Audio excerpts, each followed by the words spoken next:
Hi friends, HP ProLine BL360 G5 இது வந்து ஒரு ஓல்டு மாடல் சர்வர் தான். இந்த சர்வரில் பேசிக் கான்ஃபிகரேஷன் பண்ணி EXSI எப்படி இன்ஸ்டால் பண்ணுறது அதை பற்றி தான் வீடியோவில் சொல்ல போகிறேன். And this is your ShareTech. Please watch and subscribe.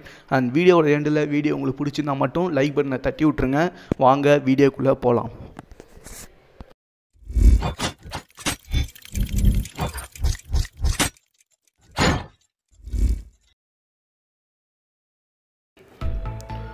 First நம்ம என்ன கான்ஃபிக் பண்ண போகிறோம் அப்படின்னு கேட்டிங்கன்னா ஐஎல்ஓன்றது மேனேஜ்மெண்ட் போட்டு ஸோ பயாஸ் லோட் ஆகிறப்பே பார்த்தீங்கன்னா press F8 to config ILO அப்படின்னு சொல்லி வரும். ஸோ அதில் தான் வந்து நம்ம இப்போ F8 கொடுத்து ILO கன்சோல்குள்ளே என்ட்ராக போகிறோம். ஸோ இதுதான் வந்து ILO கன்சோல். அண்ட் இதில் வந்து பார்த்திங்கன்னா ஒரு ஐபி அசைன் பண்ணோம், ஒரு யூசர் நேம், ஒரு பாஸ்வேர்டு வந்து க்ரியேட் பண்ணோம். ஸோ இந்த ஐபியை வந்து நம்ம ப்ரௌஸ் பண்ணோன்னா இந்த ILO கன்சோல் மூலமா நம்மளால் சர்வரோட பயாஸ் வந்து மாடிஃபை பண்ணிக்க முடியும் ரிமோட்லேயே. ஸோ இந்த நெட்வொர்க் டேப்பில் போய் பார்த்திங்கன்னா என்ன ஐபி அசைன் ஆகிருக்கு அப்படின்றது தெரியும். இப்போ வந்து இது DHCPயில் இருக்குது. ஸோ நம்ம DHCP ஆஃப் பண்ணால் தான் நம்மளால் வந்து இதில் ஐபி அசைன் பண்ண முடியும். அடுத்தது யூசரில் வந்து பார்த்திங்கன்னா ஒரு யூசர் ஆட் பண்ணிக்கலாம் அண்ட் இருக்கிற யூசரை எடிட் பண்ணிக்கலாம். ஸோ நான் வந்து இப்போ என்ன யூசர் இருக்குது ஃபஸ்ட்டு அப்படின்றத பார்க்க போகிறேன். ஸோ அட்மினிஸ்ட்ரேட்டர் அப்படின்ற யூசர் இருக்குது. இந்த யூசருக்கு பாஸ்வேர்டு மாற்றுறது இல்லை இந்த யூசரை ரீநேம் பண்ணுறது இந்த மாதிரி ஆக்டிவிட்டிலாம் இல்லை பண்ணிக்கலாம். ஸோ இங்கே வைக்கிற ஐபிக்கும் EXSIயோட ஐபிக்கும் சம்மந்தமே கிடையாது. இது full and full management IP. And இந்த போர்ட் வந்து இந்த ILO அப்படின்ற போர்ட் வந்து பார்த்திங்கன்னா சர்வரே ஷட் டவுன் ஆனாலும் இந்த போர்ட் வந்து ஷட் டவுன் ஆகாது.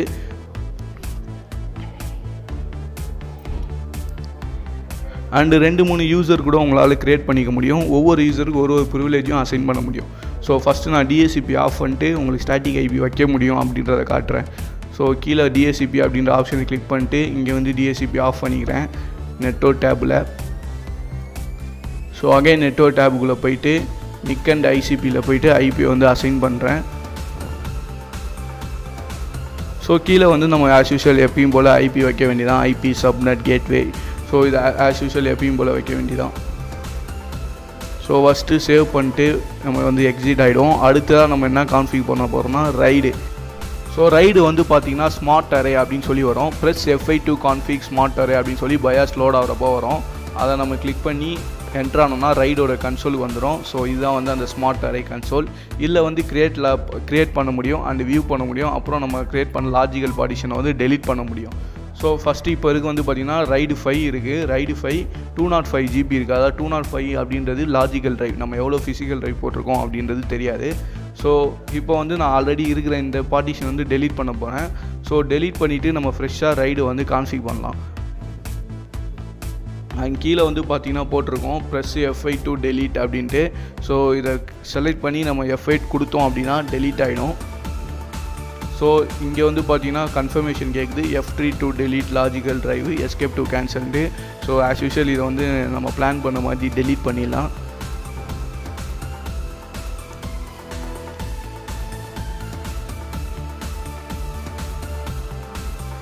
Configuration saved. Okay, enter to continue.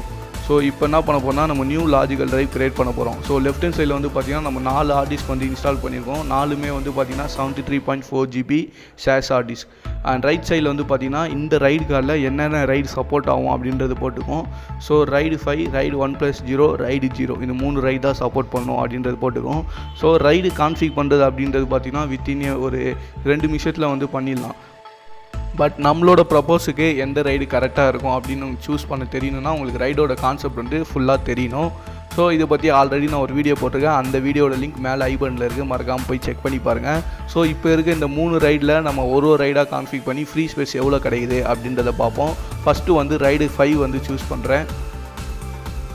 So கீழே வந்து பார்த்திங்கன்னா போட்டிருக்கோம் F8 to save configuration அப்படின்னு போட்டிருக்கோம். ஸோ இப்போ நான் F8 கொடுத்து சேவ் பண்ணிக்கிறேன் கான்ஃபிகரேஷனை. ஸோ மேலே வந்து பார்த்திங்கன்னா போட்டிருக்கு 205 GB காட்டும் ரைடு 5 நீங்கள் கான்ஃபிக் பண்ணிங்கன்னா. So enter to continue and வியூவில் போயிட்டு இப்போ எவ்வளோ ஃப்ரீ ஸ்பேஸ் கிடச்சிருக்கு அப்படின்றத பார்ப்போம். ஸோ பார்த்திங்கன்னா 205 GB காமிச்சிருக்கு ரைடு 5 அண்ட் லாஜிக்கல் ட்ரைவ் 1ன்னு சொல்லி இதை வந்து அசைன் ஆகிருக்கு. ஸோ ஒரு லாஜிக்கல் ட்ரைவ் தான் க்ரியேட் பண்ண முடியும் அப்படிலாம் கிடையாது. நம்ம இன்னும் 4 ஆடிஸ் போட்டுருந்தோம்னா இன்னொரு அந்த 4 ஆடிஸ்க்கு வேறு ஒரு ரைட்லேயும் நம்மளால் போட முடியும். ஸோ இப்போ இந்த ரைடையும் டெலீட் பண்ணிட்டு நம்ம திரும்பியும் ரைடு 1+0 வந்து கான்ஃபிக் பண்ணுவோம். ஸோ அடுத்தது ரைடு 1+0. ஸோ ரைடு 1+0 இது வந்து பார்த்திங்கன்னா இதுதான் வந்து இதுக்கே last advanced ride.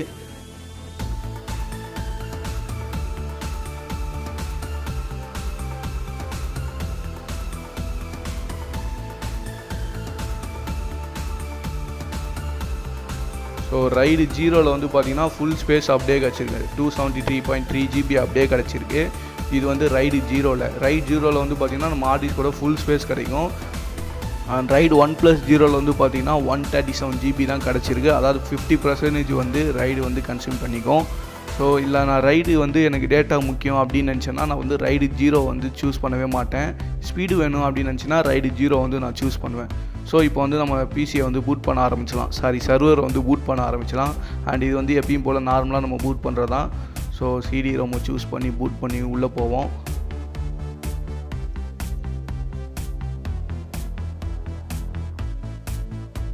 Okay, EXSI load ஆயிடுச்சு.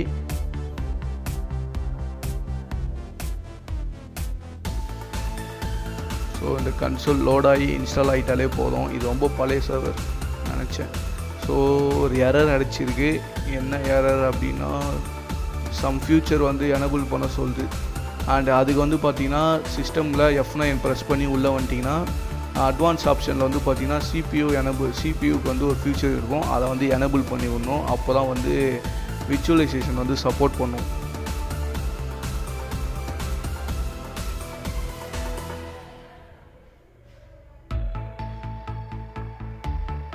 ஸோ ப்ராசஸர் ஆப்ஷனுக்குள்ளே வரணும். ப்ராசஸர் ஆப்ஷன் உள்ளே வந்தோன்னா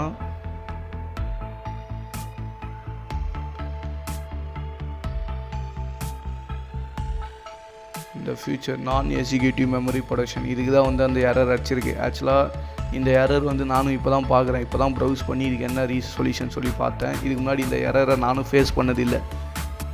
ஸோ இந்த EXSI இன்ஸ்டால் பண்ணுறது வந்து சும்மாலாம் இன்ஸ்டால் பண்ணுற முடியாது. இதுக்கு முன்னாடி வந்து EXSI Matrix அப்படின்னு சொல்லி ஒன்று இருக்கும்.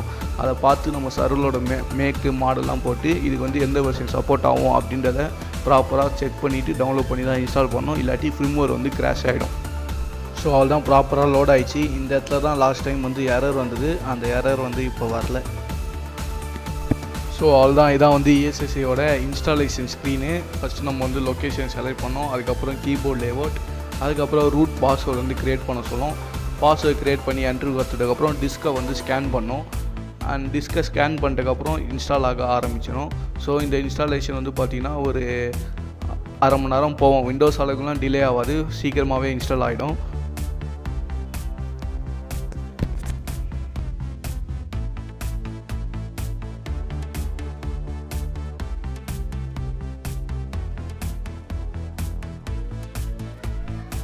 ஸோ இன்ஸ்டாலேஷன் கம்ப்ளீட் ஆனதுக்கப்புறம் ஸ்க்ரீன் வந்து இப்படி தான் வரும். மேலே பார்த்தீங்கன்னா நம்ம இன்ஸ்டால் பண்ண வெர்ஷன் காட்டும் 5.5.0.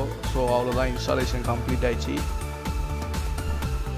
ஸோ ஃப்ரெண்ட்ஸ், பல மணி நேரம் போராட்டத்துக்கு பிறகு இந்த சர்வரை அப் பண்ணி EXSI இன்ஸ்டால் பண்ணியாச்சு. ஸோ அடுத்த வீடியோவில் இதில் எப்படி VM கிரியேட் பண்ணுறது அப்படின்றத சொல்கிறேன். So stay tune, keep watch. அடுத்த வீடியோவில் பார்ப்போம். See you again.